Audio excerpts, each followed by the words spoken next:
The armies of Europe were stirring. The outbreak of war was met with fervent excitement in the capitals across the continent. Each nation rallied behind a cause they believed to be just. In St. Petersburg, a massive crowd gathered, waving flags, banners, and portraits of Tsar Nicholas. The emperor, moved by the chants of his people, emerged onto the palace balcony to address them. In unison, the crowd knelt and sang the Russian national anthem. Meanwhile, in Paris, a French officer, his regiment ready for action, set out for Verdun, the road ahead thick with the promise of battle. Our great nation's heart was beating tumultuously as in days long past. Crowds were gathered at every station, behind every barrier, and at every window along our road. Cries of "Vive la France" and "Vive l'armée" could be heard everywhere, while people waved handkerchiefs and hats. The women were throwing kisses and heaped flowers on our convoy, and the young men were shouting "Au revoir, à bientôt." At one grade crossing, a young woman lifted her baby towards us, shouting, "He too, like you, will go someday and do his duty." It must have been like this in 1792. The soul of France had again attained the height of her greatest period in history. In Berlin, the Kaiser stood before the Reichstag, clad in a field grey army uniform, as he addressed the roaring crowd that had gathered to hear him. I have no knowledge any longer of party or creed. I know only Germans. And in token thereof, I ask all of you to give me your hands. Not only did they offer him their support, but they also granted him an unprecedented war credit of 620,000 marks, unanimous in their decision. In London, Saturday, 1st August, was a quiet day for the officer at the main recruiting office. Only 8 recruits showed up to volunteer. But then came Sunday, and with Monday being an August bank holiday, the calm was shattered. When he returned to his office on the 4th of August, he found a crowd so dense that it took him 20 minutes and the assistance of 20 policemen just to reach his desk. From that moment on, he worked non-stop, testing and swearing in recruits throughout the day. The sergeant said, "Are you willing to join?" I said, "Yes, sir." He said, "How old are you?" I said, "I'm 18 and 1 month." He said, "Do you mean 19 and 1 month?" So I thought a moment. I said, "Yes, sir." He said, "Right, I will sign here, please." He said, "You realize you can go overseas." When Lord Kitchener's first appeal went out for 100,000 new recruits, the response was overwhelming and relentless across Britain. Men flooded in, 100 an hour, 3,000 a day, and 6,000 in the first weekend alone. So many volunteered that soon, many had to be turned away. In Munich, a crowd gathered in Odeonsplatz to celebrate the declaration of war. Amid them was a struggling Austrian artist named Adolf Hitler. After leaving the plaza, he immediately petitioned the King of Bavaria, seeking permission to volunteer for the Bavarian army. In Paris, there was no monarch to rally the citizens. Instead, it was the sight of the city's regiments departing for the railroad stations that stirred the crowd.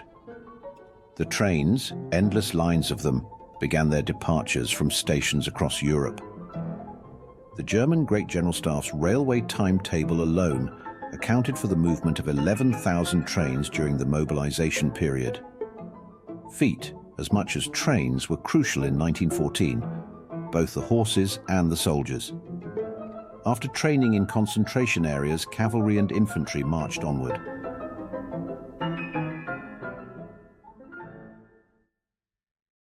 An infantry division on the move stretched across 14 miles of road, and the endurance of both horses and men was tested to the limit as they raced to push the advance forward. General von Kluck's First Army, stationed on the far right, faced a daunting 200-mile march from their deep training positions to the French capital. But before reaching Paris, they had to contend with the formidable fortresses of Liege, Namur, and others along the Belgian rivers, which posed a significant obstacle to any easy crossing into France.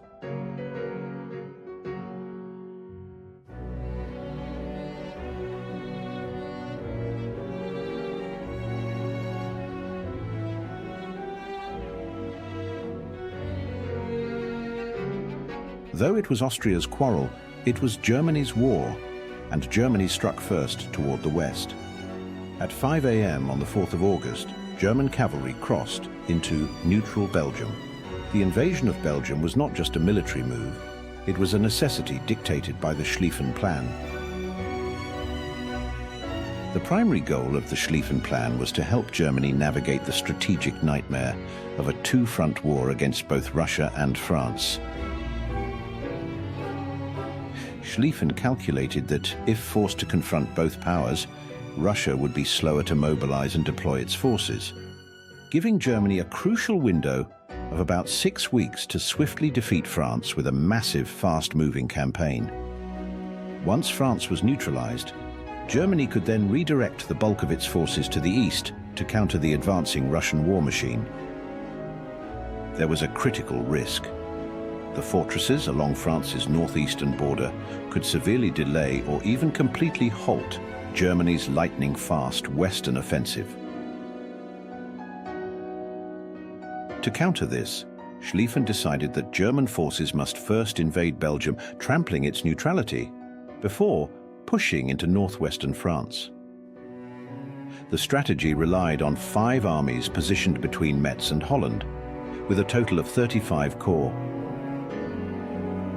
The strongest forces were assigned to the extreme right wing of the offensive.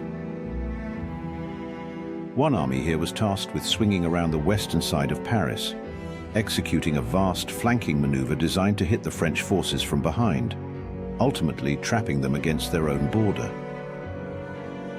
The entire operation was expected to be completed in just 40 days.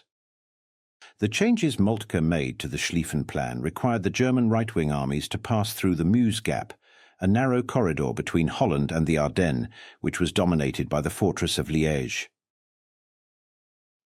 If Liege and its ring of 12 forts were not captured swiftly, it would derail the intricate German timetable at the very start of the campaign. The formidable strength of the Belgian forts had already raised concerns with Schlieffen and his general staff.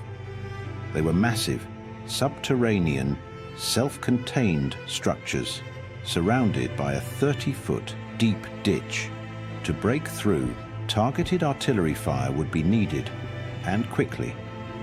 Any delay at the Meuse crossings would jeopardize the entire flow of the Schlieffen Plan. When Schlieffen retired in 1906, no gun powerful enough for the task existed. By 1909, however, Krupp had developed a prototype of a 420mm howitzer.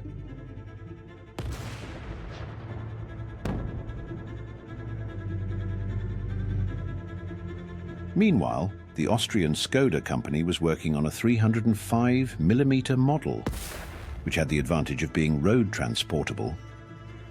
The original Krupp howitzer, in contrast, had to be transported by rail and deployed at the end of a specially constructed spur track.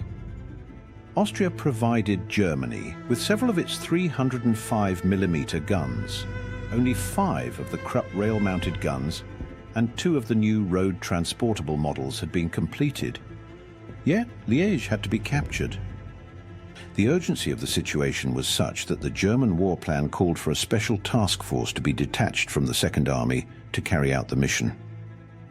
Led by General Otto von Emmisch, the task force's starting point was positioned between Aachen and Eupen, located at the northern end of the narrow corridor of French territory lying between Holland and Luxembourg. The mission was to be completed within 48 hours. The Germans expected that Belgium would either offer no resistance to an invasion, or if it did, that any resistance would be swiftly crushed. Both of these assumptions turned out to be false. One of the clauses in the oath sworn by the Belgian sovereign upon ascending the throne entrusted him with the defense of the national territory. Albert I, King of the Belgians, was a man who took his responsibilities seriously. On the evening of Sunday, 2nd August, the Germans delivered an ultimatum, falsely claiming that France intended to violate Belgian territory.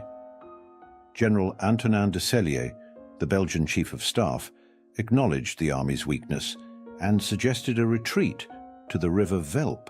Meanwhile, the sub-chief proposed a more aggressive response, urging a spoiling attack into Germany, saying, "Send them back where they belong." This idea was quickly dismissed, as was Cellier's defeatism. Eventually, a more pragmatic approach was agreed upon. Belgium would not seek French or British assistance until its territory was directly violated. The Belgian response to the German ultimatum was delivered at 7 a.m. on the 3rd of August. Later that evening, Kaiser Wilhelm sent a personal appeal to King Albert, reiterating his friendly intentions and justifying the invasion as a necessity of the moment. Upon receiving the message, King Albert's frustration boiled over. "What does he take me for?" he exclaimed. Without hesitation, he ordered the destruction of the bridges over the Meuse at Liege, as well as the railway bridges and tunnels at the Luxembourg border, in preparation for the German advance. The Belgian army was not strong, but it was determined to fight, bolstered by its hastily constructed yet formidable forts.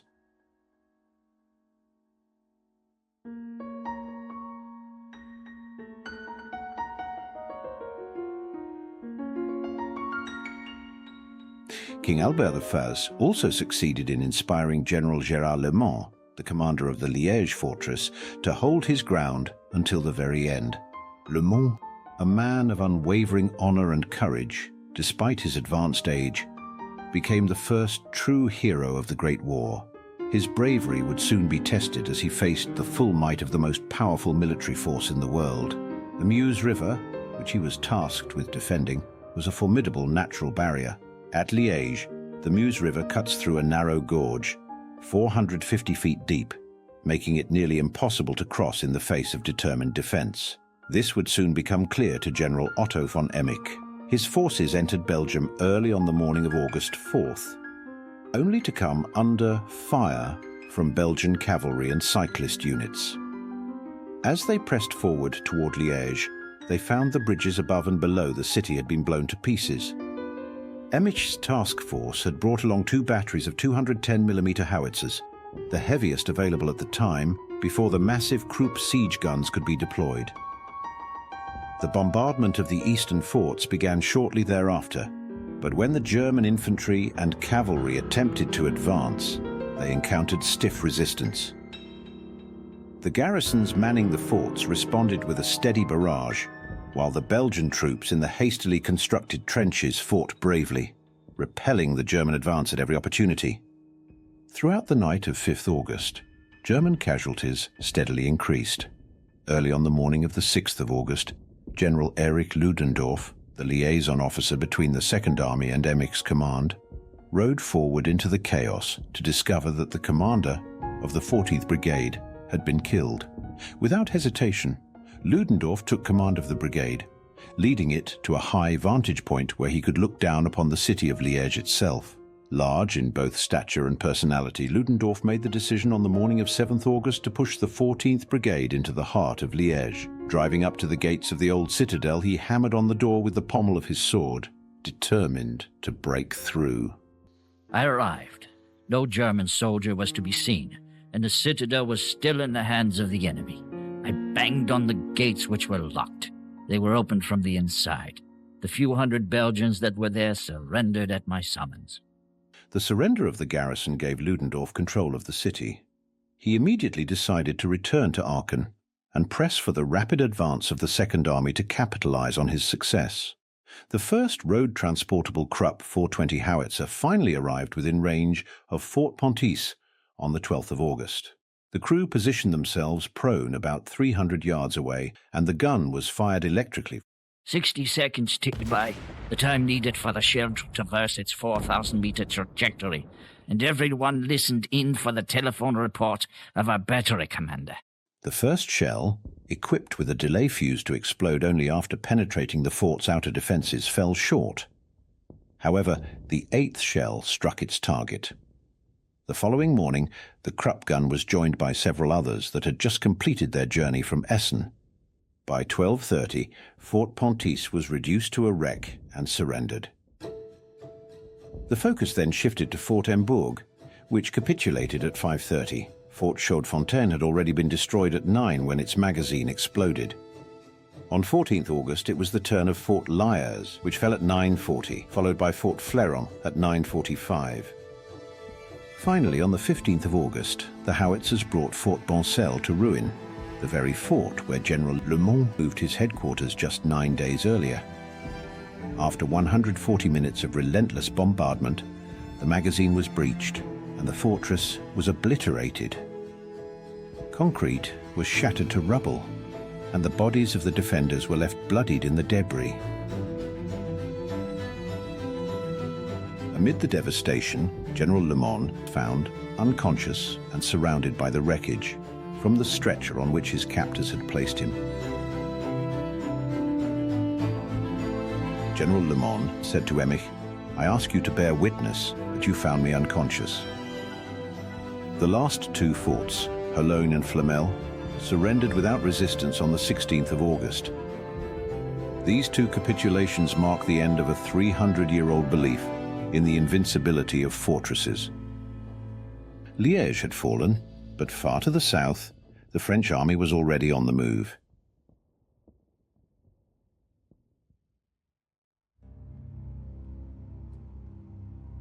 The French, too, had a plan, simple and direct. Whatever the circumstances, it is the Commander-in-Chief's intention to advance. All forces united to the attack of the German armies. Whatever the circumstances, the French army would advance in full strength through the lost provinces of Alsace and Lorraine and on to the Rhine. No matter the obstacles, the pride of France would march forward. The French infantry marched on, still clad in the red uniforms that had been worn half a century before. Among the ranks of Old France, there was a touch of the Empire's far-reaching past, Zouaves from Algeria and Morocco, and the iconic Polynesian soldiers. The cavalry, too, advanced in uniforms dating back to Waterloo, eager to charge and engage the German enemy with a fierce determination. While their appearance was steeped in history, their artillery was decidedly modern. Armed with the finest field gun of the era, the 75mm cannon, the French army boasted firepower that could unleash 25 rounds per minute. And they had them in abundance. Europe's two greatest powers were on the verge of an inevitable clash. The French War Plan 17 was first put to the test on the 6th of August, when General Bonneau's 7th Corps advanced into the verdant hills of Upper Alsace. The French army succeeded in retaking Mulhausen, and for the first time in 44 years, it was once again called Mulhouse. However, the victory was short-lived. Forced to retreat by German forces advancing from Strasbourg, Bonneau's troops withdrew in disarray, and Mulhouse once more became Mulhausen. The French retreated in such a haste that we actually had to run after them. At first we found heaps of French army blankets, which the soldiers had thrown away. Then we found French trade goods. Then we found French knapsacks. Then we found French belts with ammunition pouches full of cartridges. And finally, in barns hidden, or sitting just on the roadside, the exhausted French troops. On 14th August, Joffre ordered the army of Alsace under General Pau to make another attempt. Once again, Mulhausen fell into French hands, but within hours it was back under German control. As threats to the Allied left and centre intensified, Joffre had no choice but to pull Pau's forces from the area to reinforce other parts of the front. Mulhausen would remain firmly in German hands for the foreseeable future. The initial movements left the French with little more than a small corner of Alsace, tucked in the eastern foothills of the Vosges. Meanwhile, the main push into Lorraine by Dubail's First Army and de Castelnau's Second Army began on the 14th of August. The man in charge of the Kaiser's vast army was one of uncertain temperament. General von Moltke, cultured and thoughtful, was nonetheless a man plagued by illness and doubt. Though reasonable by nature, his frailty and indecision had grown as the French prepared to advance once again into Alsace. and launch a major offensive into Lorraine. In this crucial moment, von Moltke's uncertainty became ever more apparent. The ambitions of other generals also played a key role. When Crown Prince Ruprecht of Bavaria proposed a counterattack with his 6th Army and von Heringen's 7th Army, Moltke, enticed by the prospect of enveloping both French flanks, allowed it to proceed. The ensuing battles at Sarrebourg and Morhaing on the 29th of August quickly demonstrated that the French infantry's offensive spirit alone could not overcome modern artillery and machine guns. Having vastly underestimated the extent to which the Germans would deploy reservists, and still unaware of the true scale of the German advance through Belgium, Joffre misjudged the strength of the German centre.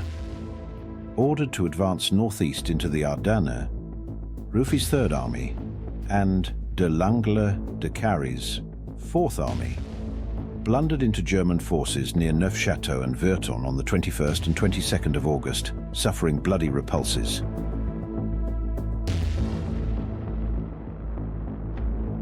We were shot down like rabbits, because for them it was a real target, because we had red trousers and they were down in the hole. Then we had to retreat, of course. We lie down for a certain while, try to make some holes, and after that, when we could do nothing, we had to retreat back. If the French plan appeared to be thrown into disarray, Moltke's overall management of German operations was even more uncertain. On 17th August, he made a misguided attempt to improve coordination on the German right flank by placing Kluck under the orders of the more cautious Bülow. By 19th August, the true scale of the German strength and their movements became clear to Lanrezac, the commander of the French 5th Army. As he advanced towards the Sambre and Meuse between Charleroi and Givet, he found the German 2nd and 3rd Armies advancing on him from the north and east through Belgium. Lanrezac realized he had to act immediately to prevent disaster. It's a long way to Tipperary. It's a long way to go. It's a long way.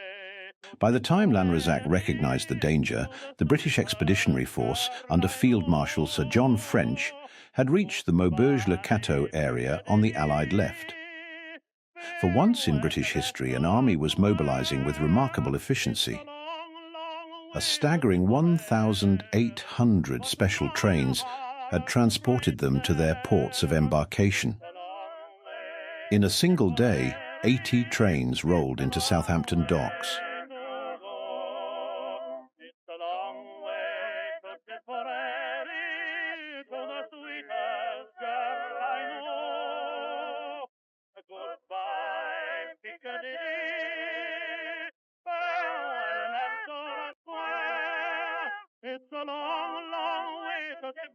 An average of 50,000 tons of shipping each day, safely escorted by the Royal Navy, transported the expeditionary force to France.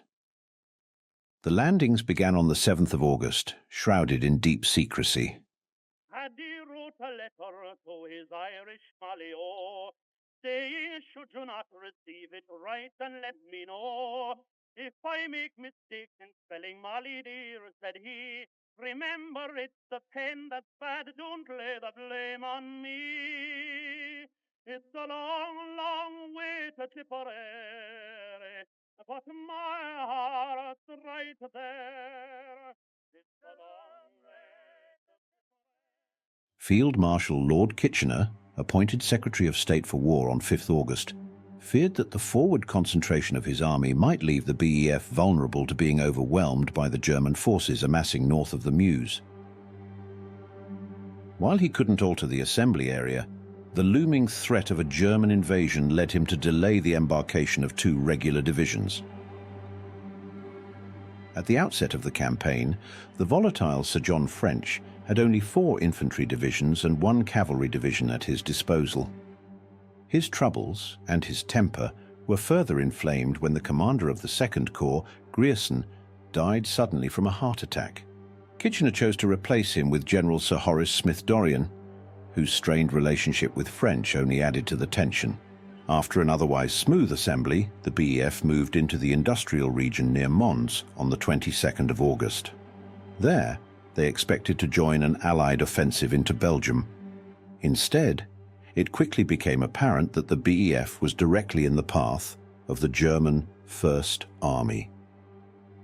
750,000 men advancing from the northeast, following Lanzerac's failure to halt them at the Sambre. Each day, the Royal Flying Corps conducted reconnaissance flights. While some flights reported nothing, one scouting mission over the historic battlefield of Waterloo had more success. We found the whole area completely covered with hordes of field grey uniforms and heavy stuff, transport, guns, and what have you, coming towards us. In fact, it looked as though the place was alive with the Germans. Returning to base, the pilot was quickly dispatched to Sir John French to report what he had observed. And I showed him a map all marked out. He said, "Have you been over that area?" And I said, "Yes, sir." And I explained what I'd seen, and they were enormously interested, and then they began reading the figures that I'd estimated, whereupon I seemed to feel that their interest faded. They seemed to look at each other and shrug their shoulders. And then French turned round to me and said, "Now, yes, my boy, this is terribly interesting, but tell me all about an airplane. What can you do when you're in these machines? Aren't they very dangerous? Are they very cold? Can you see anything? What do you do if your engine stops?" and all that sort of stuff. And I couldn't bring him back to Earth, because obviously he wasn't interested. And then I again tried, and he looked at me and he said, "Yes, this is very interesting what you've got, but you know, our information, which of course is correct, proves that you really, I don't think you could really have seen as much as you think. Well, of course, I quite understand, you may imagine you have, but it's not the case." Despite his vulnerable position and the advancing German army, Sir John French vowed to hold the line at Mons for 24 hours to support Lanzerac's left. There would be no grand offensive. The British army began digging in. Second Corps took up positions along the Mons-Condé Canal and held a small salient around the town, while Lieutenant General Sir Douglas Haig's First Corps occupied the line to their right. For a time, Kluck was unaware of the British deployment blocking his advance. On the misty morning of Sunday, the 23rd of August, his leading corps collided headfirst with the BEF's position. Quite suddenly, out of the blue, we saw cavalry coming towards us. They'd come out of the right, on our right flank. I said, "Good gracious, it's Germans." So we immediately started to fire. We fired fuse north, and they got about 300 yards, I suppose, from the guns, and they wouldn't face it. By 9 o'clock, both sides were fully engaged. The Germans launched a series of disjointed, poorly coordinated assaults on Smith-Dorient's position in the salient and along the canal. The British quickly learned the harsh effectiveness and precision of the German artillery. We were in the trenches waiting for them, but we didn't expect anything like the smashing blow that struck us. All at once the sky began to rain down bullets and shells. I saw shells bursting to right and left of me, and I saw many a good comrade go out. Then, German infantry advanced in tightly packed blocks, surging toward the canal and its crossings. The BEF's unmatched rifle fire erupted, cutting down wave after wave of the dense German formations with devastating accuracy. They were in solid, square blocks, standing out sharply against the skyline, and you couldn't help hitting them. We lay in our trenches with not a sound or sign. They crept nearer and nearer, and then our officers gave the word.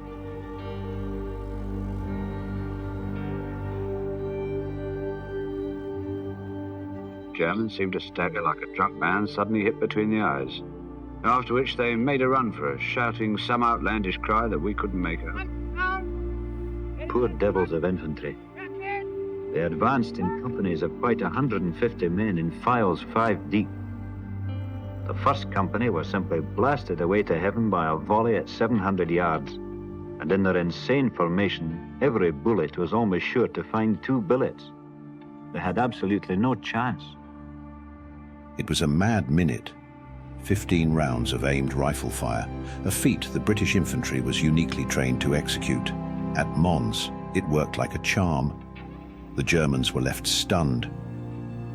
Our first battle is a heavy, an unheard of heavy defeat. And against the English we laughed at. Well entrenched and completely hidden, the enemy opened a murderous fire. The casualties increased, the rushes became shorter.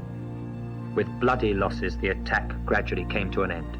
It was all for nothing. On the left flank, German pressure began to ease. The French Fifth Army was retreating, leaving the British flanks exposed. While Haig's First Corps faced less intense pressure, Smith-Dorrien's troops held their ground for most of the day. However, by late afternoon, the relentless German assault and overwhelming numbers finally broke the British lines. Orders were given to retreat. The pullback from Mons had begun.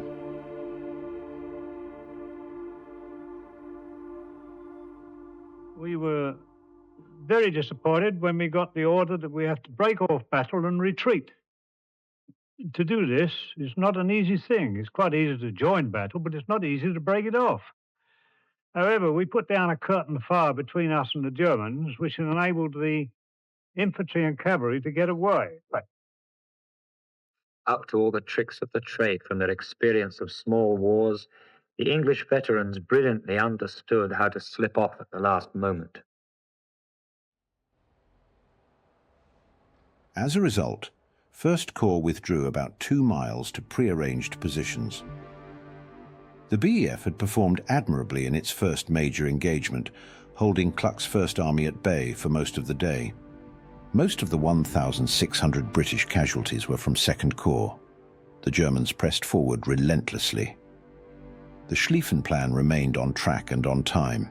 That night, the threat to the French Fifth Army's right flank near Dinant forced Lanrezac to withdraw, doing so without consulting Joffre or the British. The BEF had no choice but to fall in line with Lanrezac. The entire Allied front was in retreat, and thousands of terrified, homeless civilians flooded the roads alongside the armies.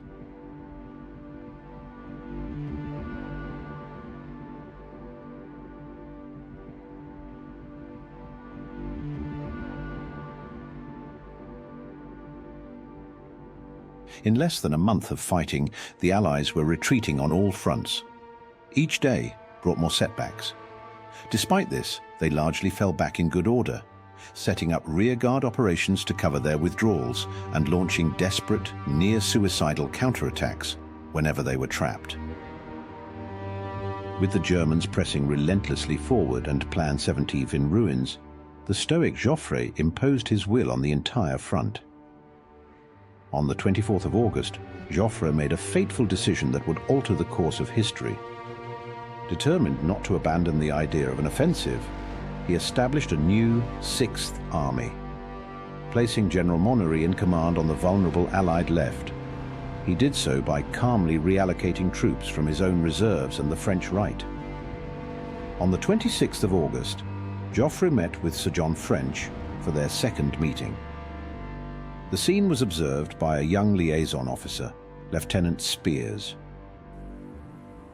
Joffre began to explain the purport of an order, extremely important, he'd issued. Whilst he was doing so, in walked Lansac, bustling in. Then Joffre went on explaining this order of his, when Sir John French said, "What about this order?" I haven't seen the order. Whereupon General Wilson, the Sub-Chief of Staff, explained rather awkwardly, I thought, that some order had been received during the night, but it hadn't been dealt with yet. I got the impression it had been translated. When General Joffre realized that his orders hadn't even been perceived and read by the British, he seemed overwhelmed with discouragement. It was the only time I've ever known that he seemed to lose heart himself, to be completely deflated. This was a humbling moment for General Joffre. When I left British headquarters in the early afternoon, I carried away with me a serious impression of the fragility of our extreme left. And I anxiously asked myself if it could hold out long enough to enable me to regroup our forces. If this maneuver was to succeed, two essential conditions had to be fulfilled.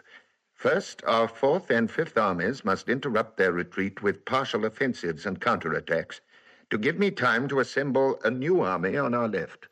Secondly, the British would have to resist tenaciously and yield ground only very slowly. That is exactly what Smith-Dorrien's British forces was about to do at Le Cateau.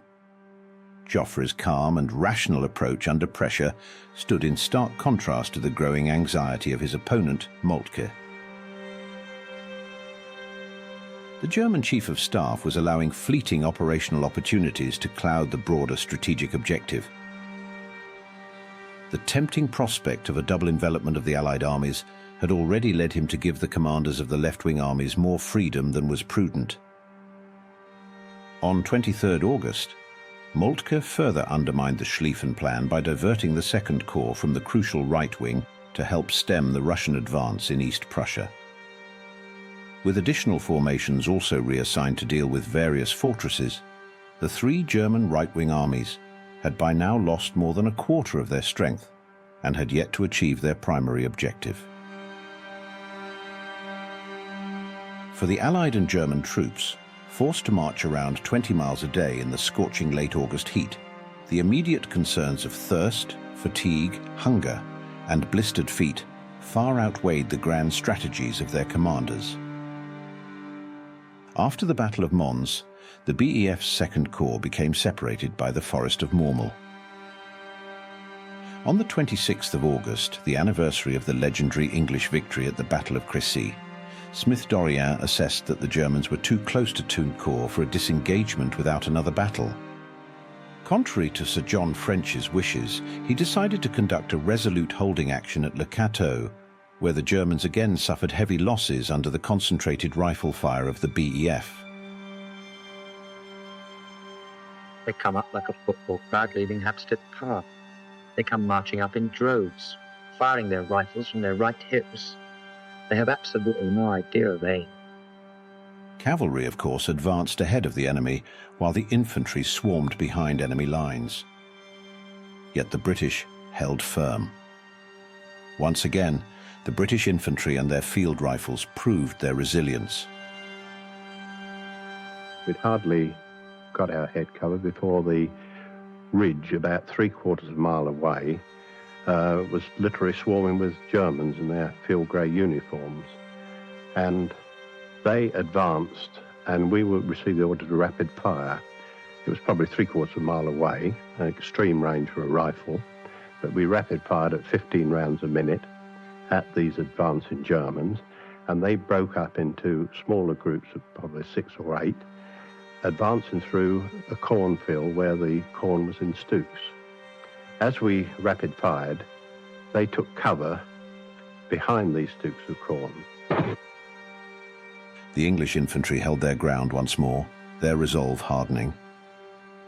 The morning dragged on as more and more Germans joined the fray. In response, the last of the British reserves were committed to counter the growing threat. The brigade was formed up, and orders came that we were required on the left of the line. Fast. And we marched 4 miles up the left of the line, came to a village whose name I don't really remember, and found Smith-Dorrien standing outside his headquarters. And he waved to us as we passed and said, "I think we're holding them all right. It won't be wanted here. And everything's going fine."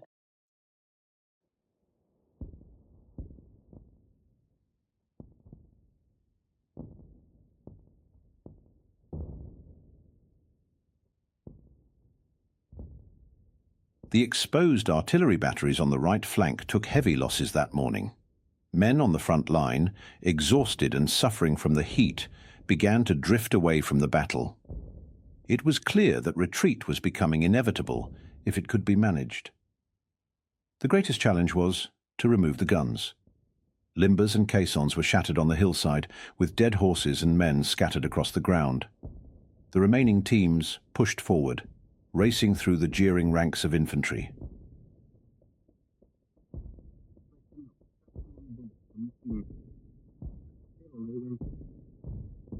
Officer in charge of the teams was killed.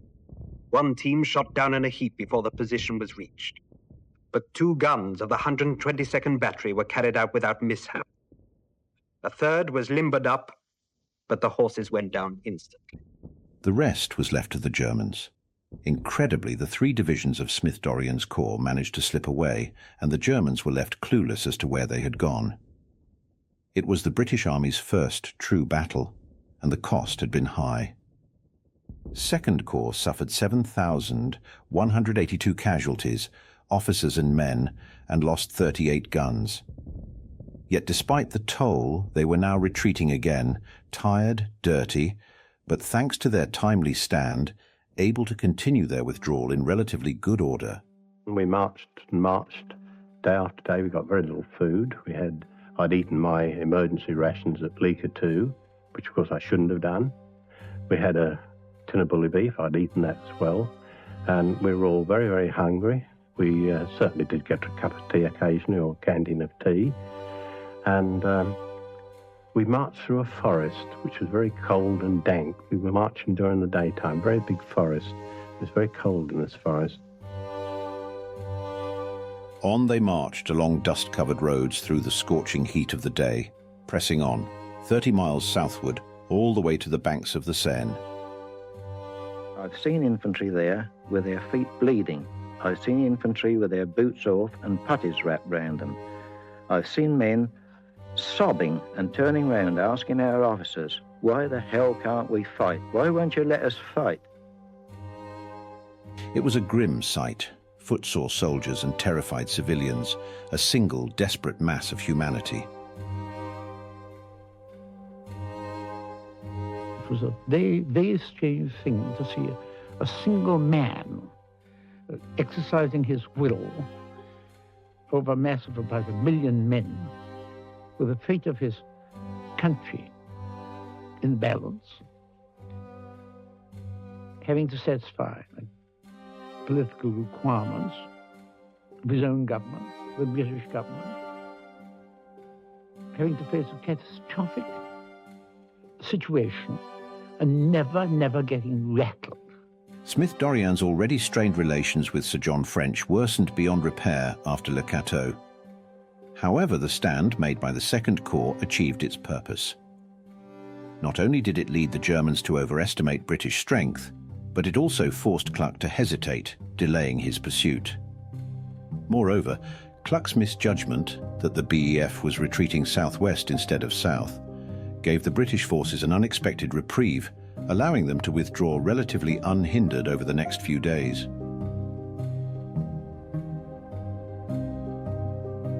The brief respite did little to lift Sir John's spirits.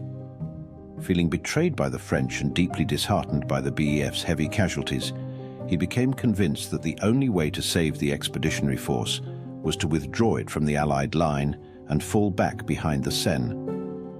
It took the personal intervention of Kitchener, who made a hastily arranged visit to France on the 1st of September, to prevent Sir John from pursuing this course of action.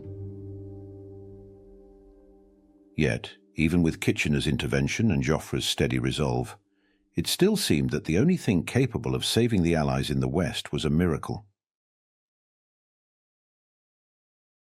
It's a long way to Tipperary, it's a long way to go. It's a long way to Tipperary, to the sweetest girl I know. Goodbye, Piccadilly, farewell, Leicester Square.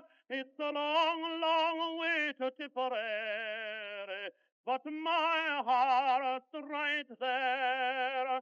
It's a long way to Tipperary, it's a long way to go. It's a long way to Tipperary, to the sweetest girl I know.